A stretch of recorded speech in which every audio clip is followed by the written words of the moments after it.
तो भाई वसुधा सीरियल के अंदर ये तो अच्छा हो गया कि हाँ जो कि दादी जी हैं वो बच गई करिश्मा से। ठीक है, उसके प्लान में जो कि शामिल नहीं हुई भैया, बढ़िया हुआ। हमें देख के ये लग रहा था कि जो कि दादी जी है कहीं फंस ना जाए, पर ऐसा कुछ भी नहीं है। दादी जी तो कैसे फंसेंगी, दादी जी तो खुद मास्टरमाइंड है भैया।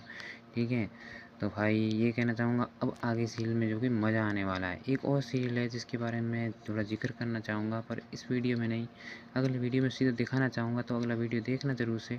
ठीक है, जिसके में काफ़ी थोड़ा मतलब अलग मज़ा आने वाला है। ठीक है, देखने में थोड़ा मतलब एक्शन वाला सीरियल लग रहा है, तो देखेंगे हम और आप मिलके।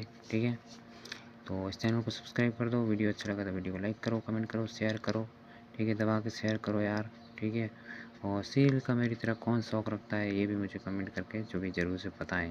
मुझे भी यार पता चलता है कि कौन कौन मेरी तरह सीरियल का जो कि शौक़ रखता है। ठीक है, भाभी कुछ टाइम पे मैं थोड़ा परेशान हूँ। ठीक है, कोई ना।